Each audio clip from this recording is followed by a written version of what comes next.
नमस्कार, स्वदेश न्यूज देख रहे हैं आप। मैं हूं आपके साथ राखी और बात करेंगे खतरे में इस्लाम। कर्नाटक से उठा हिजाब विवाद थमने का नाम नहीं ले रहा है और उस पर दिनों दिन तकरार बढ़ रही है। All India Muslim personal law board के महासचिव मौलाना खालिद सैफुल्लाह रहमानी के एक बयान ने नई बहस पैदा कर दी है। मौलाना खालिद सैफुल्लाह रहमानी ने कहा कि देश के मुसलमान अपने धार्मिक रीति रिवाजों के मामले में 1857 और 1947 से भी ज्यादा मुश्किल हालात से गुजर रहे हैं। मौलाना रहमानी ने अपने फेसबुक पेज पर वीडियो संदेश जारी कर आरोप लगाया है कि फिरका परस्त ताकतें चाहती हैं कि हमें बरगलाएं, उकसाएं और हमारे नौजवान को सड़क पर ले आएं। ऐसे ही मामलों में एक हिजाब का मसला भी है। उन्होंने कहा कि मुसलमान अपनी मजहबी रिवायतों पर संकट के मामले में 1857 और 1947 से भी ज्यादा मुश्किल हालात से गुजर रहे हैं। कई तरफ से शरीयत इस्लामी पर हमला करने की कोशिश की जा रही है और मुसलमानों को निशाना बनाया जा रहा है। हालांकि all India Muslim personal law board के महासचिव मौलाना खालिद सैफुल्लाह रहमानी के बयान को मुस्लिम विद्वानों ने खारिज कर दिया है। उनका मानना है कि यह मुस्लिमों को मुख्य धारा से अलग करने की साजिश है। मुस्लिम विद्वानों ने कहा कि देश संविधान से चलता है, किसी को कोई दिक्कत है तो वो न्यायालय की शरण में जा सकता है। हालांकि वो ये भी कहते हैं कि जब से केंद्र में भाजपा की सरकार बनी तब से देश की धर्मनिरपेक्षता और संप्रभुता को खोखला करने का प्रयास किया जा रहा है। इधर कर्नाटक हिजाब विवाद में आतंकी संगठन अलकायदा भी कूद पड़ा है। अलकायदा सरगना अल जवाहिरी ने वीडियो जारी कर कहा कि हिजाब विवाद पर दुनिया भर के मुसलमान उन लड़कियों का खुलकर सपोर्ट करें जो इसको पहनने के लिए लड़ रही हैं। 9 मिनट के इस वीडियो में जवाहिरी ने कहा कि भारत के हिंदू लोकतंत्र में मुसलमानों पर अत्याचार हो रहा है। उसने कर्नाटक हिजाब विवाद के दौरान सुर्खियों में आई मुस्कान को महान गल बताया। मौलाना खालिद सैफुल्लाह रहमानी आतंकी जवाहिरी जैसे लोगों को क्यों लग रहा है कि देश में इस्लाम खतरे में है, इससे बाकी मुस्लिम विद्वानों और दूसरे धर्मगुरुओं की क्या राय है, चर्चा करेंगे। लेकिन कुछ प्रतिक्रिया है, पहले वो सुनते हैं। इस बात का आपको बखूबी अंदाजा है कि 1857 और 1947 से भी ज़्यादा मुश्किल हालात से इस वक्त मुसलमान अपने मजहबी तशख़्ख़ुसात के सिलसिले में गुज़र रहे हैं। मुख्तलिफ जहतों से इस्लाम पर, शरीयत इस्लामी पर हमला करने की कोशिश की जा रही है और मुसलमानों को निशाना बनाया जा रहा है। फ़िरक़ा परस्त ताकतें ये भी चाहती हैं कि हमें वरगलाएं और उकसाएं और हमारे नौजवानों को सड़क पर ले आएं। ऐसे ही मसाइल में एक हिजाब का मसला है जो अभी कर्नाटक में मुसलमानों के लिए एक बड़ी आजमाइश का सबब बना हुआ है। All India Muslim personal law board अव्वल दिन से इस मसले की तरफ मुतवज्जह है, उसके लिए कानूनी तदबीरें कर रहा है। अभी सुप्रीम कोर्ट में कर्नाटक हाई कोर्ट के फैसले के खिलाफ अपील दायर की गई है और बोर्ड के जिम्मेदारान कभी एक लम्हा के लिए भी किसी ऐसे मसले से गाफिल नहीं हुए जिसकी जद शरीयत इस्लामी पर पड़ती हो। अफसोस के बाद अनासिर बोर्ड के बारे में गलत फहमी पैदा करना चाहते हैं, तो मैं मुसलमानों से दरख्वास्त करता हूँ और ख़ास कर मुसलमान बहनों से कि आप ऐसे प्रोपेगंडों से मुतासर न हों और उम्मत में इफ्तराक और इंतशार पैदा करने की जो कोशिश की जा रही है, आप इसको कामयाब न होने दें। रमज़ानुल मुबारक का महीना आ रहा है, इसमें खूब दुआ का अहतमाम करें। इस मुल्क में मुसलमानों के लिए और उनके शरई तशख़्ख़ुसात की हिफाजत के लिए दुआ का अहतमाम करें। मुसलमान बच्चों की तरबियत करें। ज़्यादा से ज़्यादा मुस्लिम गर्ल्स स्कूल और जूनियर कॉलेज कायम करने की कोशिश की जाए। इस्लामी माहौल के साथ मॉडर्न एजुकेशन के इदारे हम कायम करें, ताकि हमको दूसरों के रहम व करम पर न रहना पड़े, और अगर हुकूमत शरीयत पर अमल करने में हारिज बनती है तो हमें उससे नुकसान न पहुँचे और हम खुद मुक्तफ़ी होकर अपने मज़हब पर अमल करें। अल्लाह ताला हम सबको इसकी तौफ़ीक़ अता फ़रमाए और इसको आसान करे। वस्सलामु अलैकुम वरहमतुल्लाहि वबरकातुहू। देखिए, खतरे में इस्लाम की बात हो रही है। क्या वाकई में जो इस्लाम है वो खतरे में है? क्यों ऐसी बातें हो रही हैं? क्यों ऐसा कहा जा रहा है? क्यों इन तमाम जो वीडियो हैं या जो आतंकी हैं या इस संगठन से जुड़े हैं या इस तरह की जो चीज़ें हैं, क्यों सिर्फ कुछ लोग जो हैं वो भ्रम की स्थिति पैदा कर रहे हैं या इस तरह की बात कर रहे हैं? देखिए, कुछ लोगों ने तो ये भी कहा है कि देश जो है वो संविधान से चलता है। संविधान में जो लिखा गया है, जो संविधान कहता है, जो नियम कहता है, जो कोर्ट कहती है, हम उस कानून का पालन करें, हम उसके अकॉर्डिंग चलें। फिर व्यक्तिगत रूप से इस तरह की बातें क्यों आ रही हैं, इस तरह की टिप्पणियां क्यों आ रही हैं, ये अच्छी बात नहीं है। बहरहाल इस चर्चा को मैं आगे बढ़ाऊंगी। जो पैनलिस्ट जुड़े हैं उनकी क्या राय है वो भी इस चर्चा में निकलकर सामने आएगी। सबसे पहले आपका परिचय करा दूं। भारतीय जनता पार्टी की प्रदेश प्रवक्ता कंचन द्विवेदी हमारे साथ जुड़ी हैं। कंचन जी, बहुत स्वागत चर्चा में जुड़ने के लिए। हिंदू धर्म गुरु बाबा महादेव हमारे साथ जुड़े हैं। बाबा महादेव जी, आपका भी बहुत स्वागत है। मुस्लिम नेता डॉक्टर आर्य उस्मानी हमारे साथ जुड़े हैं। डॉक्टर आर्य उस्मानी जी, आपका भी बहुत स्वागत है। और मुस्लिम धर्मगुरु हैं हाजी मोहम्मद सलिस, आपका भी बहुत स्वागत है। चर्चा की शुरुआत सबसे पहले कंचन जी आपसे करना चाहती हूं। इस तरह की जो बातें आ रही हैं या खतरे में इस्लाम को बताया जा रहा है, चर्चा की शुरुआत आपसे इसलिए भी कर रही हूं क्योंकि भारतीय जनता पार्टी की सरकार है, बहुत उम्मीदें होती हैं। कुछ लोगों ने तारीफ भी करी है कि जब से सरकार आई है ऐसा नहीं है, लेकिन खोखला करने की कोशिश की जा रही है। महज ये षड्यंत्र है, भ्रम है, माहौल खराब करना है, सौहार्द बिगाड़ना है, या फिर कुछ और है? और ऐसे लोगों का क्या किया जाए? जी राखी जी, पहले तो बहुत बहुत नमस्कार आपको और आपके सभी पैनलिस्ट को। हमारे पैनल पर हमारे एक संत जी बैठे हैं, मेरा प्रणाम उनको।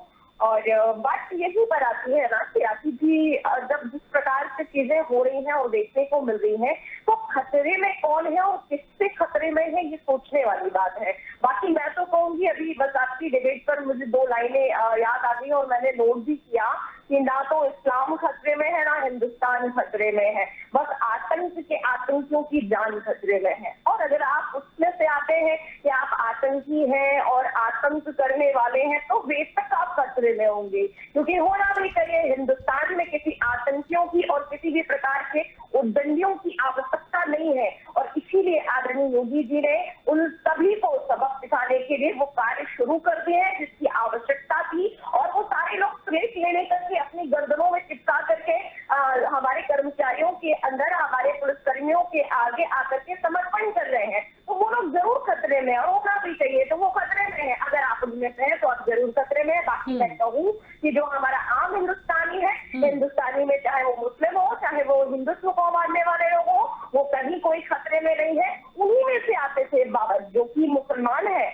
और मैं कहूंगी है वो मरा नहीं है, क्योंकि ऐसे लोग कभी मरते नहीं है। भले ही आपके जैसे लोगों ने, दरंजियों ने उनको मार दिया। वो बाबर जब लड्डू बांट रहा था भारतीय जनता पार्टी के जीत पर, तो किस लोगों ने मारा और किससे उसको खतरा हुआ, ये सोचने वाली बात है। तो हिंदुस्तान में किससे किसको खतरा है ये लोग जान रहे हैं कि आप ही लोग हैं जो उनको खतरा देने वाले, आप ही लोग हैं जो आम मुसलमान को खतरा देने वाले हैं। ये कहीं से अलग से नहीं आ रहे हैं। बाबर जैसे लोगों को मारने वाले लोग आप ही हैं, और आप ही चिल्लाते रहो कि आप खतरे में हो, तो बिल्कुल बेशक आप खतरे में होगे, क्योंकि आप उसके हकदार होंगे। मैं बस इतना ही कहूंगी कि ये वही लोग चिल्लाने वाले हैं जिनको अब आतंक करने का माहौल नहीं मिल रहा है, जिनको किसी भी प्रकार से ये जो कार्यों की भी करते थे वो उनको मौका नहीं मिल रहा है, और उन्हें पूरी तरीके से समर्पण करना पड़ रहा है। और वो योगी सरकार को, आदरणीय योगी जी की सरकार को, आदरणीय योगी जी की नीतियों को स्वीकार नहीं कर पा रहे हैं, पचा नहीं पा रहे हैं। इसमें सब बौखला रहे हैं बहुत बुरी तरीके से, क्योंकि इनकी नीतियां सक्षम नहीं हो रही है, सफल नहीं हो रही।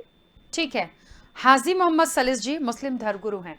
अगला सवाल आपसे, और यही बात है जिस तरह से कंचन जी ने भी अपनी बात रखी है अभी, क्या है मतलब ऐसा क्यों? और इस तरह की जो वीडियो आते हैं या जो बात आ रही है, क्या वाकई में आज ऐसा आपको भी महसूस होता है कि इस्लाम खतरे में है? और मुझे लगता है ऐसी कोई बात होनी नहीं चाहिए, क्योंकि जिस देश में हम हैं मुझे लगता है सब अपना अधिकार जानते हैं, सब अपने धर्म को अच्छे से निभाते हैं, सबका अधिकार है, संविधान भी यही कहता है। फिर भी ये बातें क्यों सिर्फ कुछ लोगों की इस तरह की बातों से जो मतलब जिसका कोई सेंस नहीं है? पहले तो मैं आपकी इस बात को क्लियर कर दूं कि भारत में इस्लाम पूरा है ही नहीं तो खतरे में कहां से है। भारत में जो धार्मिक स्वतंत्रता संविधान के अंदर है वो एक सीमित स्वतंत्रता है, जिसमें 3 प्रकार की आजादी है। एक पूजा पद्धति, दूसरे विवाह पद्धति, तीसरे संपत्ति का विभाजन। इन तीनों में न किसी राष्ट्र को कोई लाभ और हानि है, न यहाँ आबाद किसी संप्रदाय को एक दूसरे से कोई कष्ट होना चाहिए। क्योंकि चाहे पूजा आप आरती से करें, मूर्ति से करें, सजदे से करें, चर्च में करें, गुरुद्वारे में करें, इससे इस राष्ट्र को और इस राष्ट्र में बसने वाले किसी संप्रदाय को कोई लाभ और हानि नहीं है। दूसरी चीज, आप विवाह अपना काजी से करें, भौरी से करें, वरमाला से करें, ग्रंथ के सामने करें, चर्च में करें, इससे भी किसी को कोई लाभ और हानि नहीं। अपनी कमाई संपत्ति आप अपने परिवार में टैक्सेस देने के बाद किस तरह से बांटते हैं, अपने समाज में बांटते हैं, इससे भी राष्ट्र को किसी संप्रदाय को। मैंने बहुत पहले मुस्लिम पर्सनल लॉ बोर्ड को 2009 में एक खत लिखा था कि सबसे पहले तो मुस्लिम पर्सनल लॉ बोर्ड को देशव्यापी इस तरह के कंबाइंड अधिवेशन करने चाहिए कि आखिर बिरादरान वतन को इस्लाम के ताल्लुक से क्या भ्रांतियां फैली है, उसको दूर करना चाहिए। नंबर 1। इसी सिलसिले में मैंने आरएसएस के मोहन भागवत जी से समय मांगा था, जिसमें उन्होंने इंद्रेश साहब को मेरे पास भेजा था और वो मेरी बात को समझ नहीं सके। मैं भी उनसे यही चाहता था कि वो भी इस तरह के कंबाइंड सम्मेलन करें कि जो एक प्रोपेगेंडा होता है कि आरएसएस खा जाएगी और हिंदू संगठन खा जाएंगे। ये देखिए, अभी जो लोगों ने धर्म सांसद करके बयानबाजी की थी, जब पुलिस ने उठा के उनको गिरफ्तार किया तो हिंदुस्तान की अक्सरियत ने कोई प्रोटेस्ट नहीं किया उनके हिमायत में। इसका मतलब यह कि हिंदुस्तान की जनमानस किसी तरह की नफरत की राजनीति नहीं चाहता है, न नफरतों पर इस भारत को तामीर करना चाहता। अब वो लोग जो धर्म के नाम की दुकानें चला रहे हैं या जो धर्म के नाम पर सत्ता पर काबिज रहना चाहते हैं, उन लोगों को, चाहे वो किसी संप्रदाय के हो, उनको ये रहता है कि किसी तरह से हम धार्मिक उन्माद भड़का करके और हम अपने लाभ जो है वो हासिल करें। ये है सीधा सा खेल। और मैं ये आपके इस चैनल को बधाई देता हूं कि आप कम से कम इन ऐसे संवेदनशील विषयों पर खुली डिबेट करा करके लोगों के जहन को क्लियर करने की बात कर रहे हैं कि जिस तरह से आज हमारा देश, अगर हम देश को वाकई तरक्की की मंजिलों की तरफ ले जाना चाहते हैं तो हमें संविधान के अनुसार इस देश को चलाना होगा। धार्मिक स्वतंत्रता संविधान में जितनी दी है उसका अनुसरण करना होगा और एक दूसरे के धर्म का सम्मान करना होगा, धर्म गुरुओं का सम्मान करना होगा, धार्मिक पुस्तकों का सम्मान करना होगा। किसी पर किसी प्रकार की हमें ऐसी आपत्तिजनक टिप्पणियों से बचना चाहिए। और पर्सनल लॉ बोर्ड जो 1972 में कायम हुआ था, वो इसीलिए कायम हुआ था कि जो मजहबी आजादी संविधान में दी गई है, उस आजादी के तहफ्फुज़ के साथ बिरादरान वतन में फैली गलतफहमियों को दूर करें और मुस्लिम समाज की इस्लाह के कार्यक्रम करें। आज शादियों में डीजे बज रहे हैं, नाच हो रहे हैं, फजूल खर्ची हो रही है, इस पर तहरीक कोई नहीं चलाई जा रही है। आज हमें हिजाब से, हमारे जो तालीमी इदारे हैं, जो अक़लियती इदारे हैं, उनकी तबाही का जिम्मेदार आरएसएस को ही ठहराया जा सकता है। वो तो हमने शिक्षा को मदरसों में आधुनिकीकरण क्यों नहीं किया? हम सिर्फ मौलवी पैदा कर रहे हैं जो मस्जिद ढूंढने मदरसा खोले। तो ये सब चीजों पर हमें खुद अपनी सुधार के लिए और इस देश के निर्माण के लिए एक साथ मिलकर बिना तफरीक मजहब और मिल्लत आगे बढ़ना चाहिए। नफरत से कुछ नहीं हासिल होने वाला। जो लोग नफरत की भाषा बोलते हैं उसको भारत की अक्सरियत स्वीकार नहीं करती है। ठीक है, ठीक है। डॉक्टर आर्य उस्मानी जी, मुस्लिम पर्सनल लॉ बोर्ड के जो महासचिव हैं, उनका बयान और जवाहिरी का बयान, जिनका एक वीडियो आया है, जो आतंकी हैं वो हिजाब को लेके बहुत ज़्यादा कह रहे हैं कि समर्थन करिए उन लड़कियों का जो हिजाब के लिए लड़ रही हैं, और ये सब भी बातें कि मुस्लिम जो हैं या इस्लाम जो है वो ख़तरे में है। आज इस समय पर जिस स्थिति में हम हैं, इन सब बातों का, इन सब इस तरह के वीडियो का, इन बयानबाजियों का क्या मकसद है? क्योंकि कुछ विद्वान हैं ऐसे, मुस्लिम विद्वान, जो इन बयानों की निंदा भी कर रहे हैं, इनको खारिज भी किया है। University Aligarh university. Doctor R S मानी जी, मेरी आवाज पहुंच रही है? जी आवाज पहुंच रही है।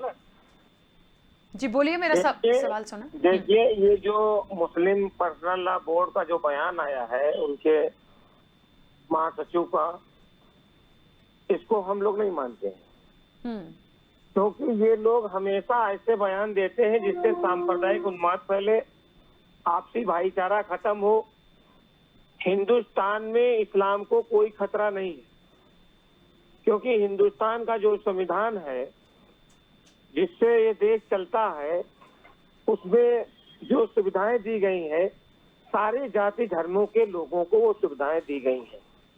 और ये लोग बच्चों की पढ़ाई के ऊपर तो ध्यान नहीं देते हैं।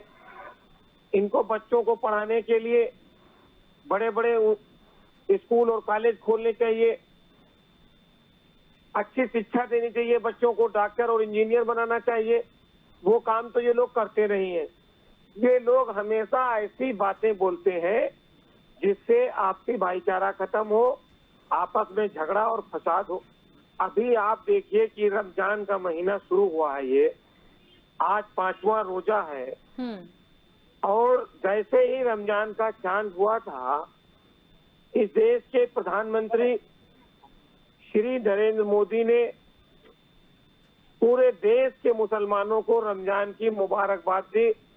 उनका एक बहुत कई मिनट का वीडियो जो है वो मीडिया पे आया, सोशल मीडिया पे आया, और उन्होंने पूरी इस्लाम की तारीफ की, सरकार दो आलम सल्लल्लाहु अलैहि वसल्लम साहब की तारीफ की। उन्होंने कैसे दीन को फैलाया, कैसे इंसानियत को जिंदा किया, कैसे लोगों को जीना सिखाया, इसके बारे में बताया। उत्तर प्रदेश के मुख्यमंत्री ने भी रमजान की सारे मुसलमानों को मुबारकबाद दी।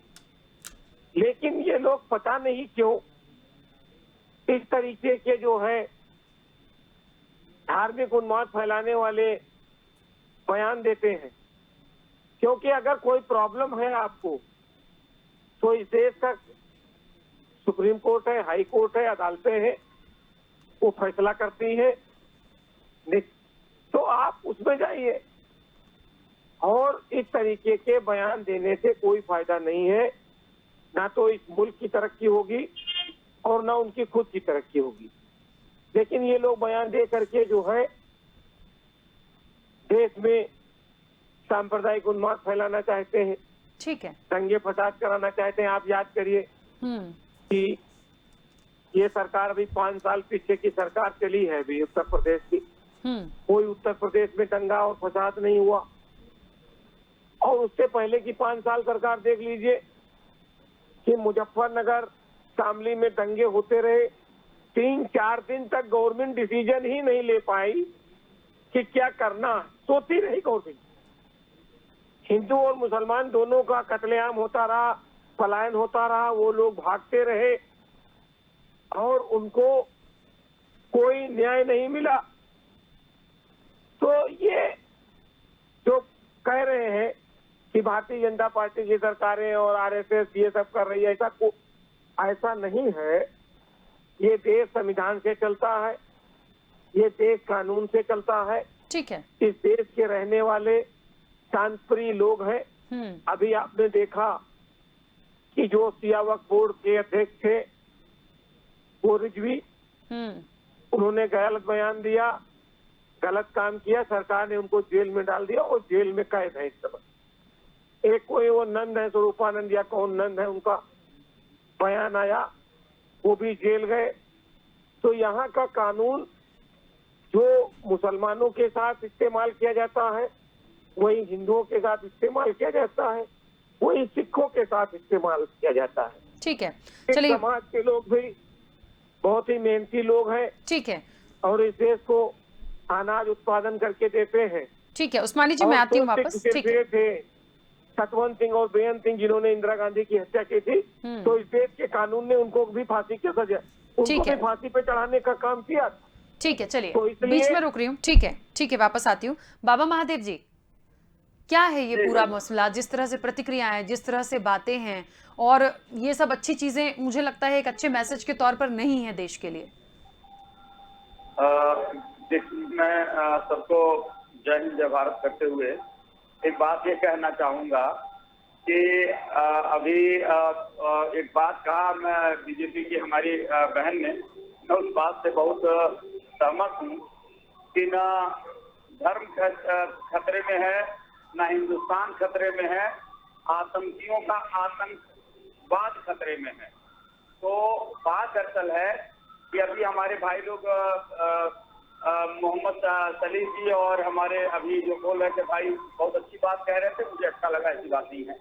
लेकिन एक बात है, यदि उन्होंने एक बात कहा है कि खतरे में है इस्लाम, तो उनके अनुसार खतरे में है, वो सही कह रहे हैं। अब हम 3-4 बातें आपको कह रहे हैं। आप सभी के सामने एक बयान आया ओवैसी जी का कि 15 मिनट दे दो, हम हिंदुस्तान को हिंदुओं से खाली कर देंगे, 25 करोड़ जो है 125 करोड़ हिंदुओं को मार डालेंगे। अब वो जेल नहीं गए। अच्छा, उसके पश्चात अभी करौली में 9 वर्ष की शोभा यात्रा निकल रही थी, उसमें पथराव हो गया और उसमें सारी चीजें हो गई। लेकिन उत्तर प्रदेश के अंदर जब वही सीए का चीज हुआ तो गोरखपुर में तो जो लोग पथराव किए थे, आग लगाए थे, उनको उनकी घर की कुर्सी हो गई। और अभी कल की घटना है, मैं लखनऊ में हूँ इस समय और यहाँ पर मेरा आश्रम है और मैं यहाँ पे नवरात्रों का यज्ञ चल रहा बहुत बड़ा। और कल कुछ मुस्लिम युवकों ने कहा कि आप आरती का समय बदल दें। मैंने कहा ऐसा नहीं हो सकता, तो काफी पथराव कर दिया। फिर पुलिस आई और काफी लोगों को पकड़ कर ले गई। तो अब एक बात ये है कि जब आप कोई एक आतंकवाद या कोई समस्या पैदा करेंगे, भाईचारा नष्ट करेंगे, मानवता के विरुद्ध कार्य करेंगे, इंसानियत के विरुद्ध कार्य करेंगे, तो आपको दंड मिलेगा ही मिलेगा। संविधान में इसकी इजाजत देता नहीं। और जब ऐसा होगा तो आप कहेंगे कि खतरे में है, क्योंकि आपको मनमानी करने की इजाजत नहीं दी जा सकती।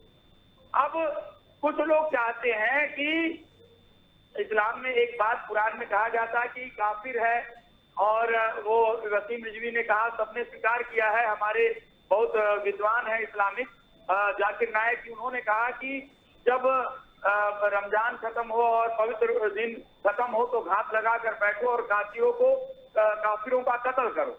तो उन्होंने कहा हाँ ये बात सही है, काफिरों का कत्ल करना चाहिए, काफिर बिल्कुल देखने योग्य नहीं है। तो अगर आप इस बात पर कुछ, और कुरान है, कुरान की बात पर आप अमल करेंगे, आप काफिरों को मारेंगे, आप उनका कत्ल करेंगे और काफिर कत्ल हो जाएगा चुपचाप हंसते हुए, ऐसा तो है नहीं, वो भी प्रतिकार करेगा। तो जब प्रतिकार करेगा तो लोग कहेंगे कि भाई ये हो गया। अब एक बात ये है कि जब कश्मीर में इतनी बड़ी घटना हुई, लाखों हिंदू वहां से निकाल दिए गए और इतनी हत्या हुई, इतनी दर्दनाक मौतें दी गई, तो कोई भी इस्लामिक संगठन ये नहीं कहा कि ये बात गलत हुआ। ऐसे एक के बाद एक सिलसिलेवार घटनाएं हुई और उसको कोई नहीं ये कहता कि वहां पर अब कोई भी बयान नहीं आया करौली के अंदर कि ये जो शोभा यात्रा निकाल रहे थे लाल झंडे लेकर, वो तो अपना गा बजा के जा रहे थे, कोई पाप तो नहीं कर रहे थे, कोई भाईचारा तो खत्म नहीं कर रहे थे। लेकिन जब आप उस पर पथराव करेंगे तब उसके पश्चात अगर ऐसी बात होगी तो फिर उसका विरोध होगा, तब आप कहेंगे इस्लाम खतरे में है। तो खतरे में इस्लाम नहीं है। खतरे में जब आप गलतियां करते हैं तो वह आपकी गलत धारणाएं, लव जिहाद फैलेगा, लैंड जिहाद फैलेगा और गलत संदेश जब आप डालेंगे तो अब का हिंदू वह 1947 का गांधी और नेहरू का हिंदू नहीं है। आज का हिंदू जागा हुआ हिंदू है और वह चारा बनकर भाईचारा नहीं निभाता, वह तरीके से निभाता है। अगर सही रहोगे तो सही पाओगे और गलत बनोगे तो फिर गलत पाओगे। ठीक है, बात है। चलिए बिल्कुल ठीक है, क्योंकि समय की भी सीमा है। कंचन जी जल्दी से अपनी बात रख लीजिएगा। दरअसल में जो कुरान के हवाले से जो बात कही है हमारे साधु महोदय ने, ये कुरान कह रहा काफिर जहाँ मिले घात लगा के मारो, ऐसा कोई हुक्म कुरान में नहीं है। ये सरासर बोतान है। अगर कुरान का ऐसा हुक्म होता तो 1000 वर्ष तक के इस भारत के अंदर 600-700 साल मुसलमानों की हुकूमत रही, कितने काफिरों का कत्ल किया गया। कंचन जी आ रही हैं। ऐसा नहीं है। इस्लाम का ये इस्लाम पर ये बोतान उस वक्त लगाया गया है, ये यूरोप के जरिए रचा हुआ षड्यंत्र है कि इस्लाम जो है वो काफिरों को कत्ल करने की हुक्म देता है। ऐसा कुरान में कोई हुक्म नहीं है। हाँ, वो लोग जो मानवता के दुश्मन हो, जो इंसानियत का खून चूसते हो, जो इंसानों को गुलाम बनाना चाहते हो, जो इंसानों को कार के आधार पर विभाजित करके अपने को पूजनी, दूसरों को दास बनाना चाहते हो, उनसे निजात दिलाने के लिए अगर वो तुम्हारे सामने आए। इस्लाम ने मना किया कि एक निर्दोष व्यक्ति की हत्या संपूर्ण मानव जाति की हत्या है। कुरान का साफ निर्देश है। इस्लाम में सबसे छोटी नेकी बताई गई कि रास्ते में अगर कोई ऐसी शय पड़ी है जिससे किसी मनुष्य को तकलीफ पहुंचे, उसको किनारे कर दो। ये सबसे छोटी नेकी है। और सबसे बड़ा आदेश है कि कोई भी निर्दोष व्यक्ति की हत्या संपूर्ण मानव जाति की हत्या है। ये यूरोप द्वारा इस्लाम के प्रति एक नफरत का माहौल बनाने के लिए, इस्लाम के उस न्यायपूर्ण संविधान को खत्म करने के लिए। ठीक है। देखिए, हाँ, कंचन भारत जी, में ठीक इस्लाम है। की कंप्लीट वो नहीं है। हिंदुस्तान में लिमिटेड मजहबी आजादी है। उसी मजहबी आजादी के साथ सब लोग ठीक है, जीवित रहे। देखिए समय अगर की सीमा कोई- है। ठीक है, ठीक है, कंचन जी जल्दी से।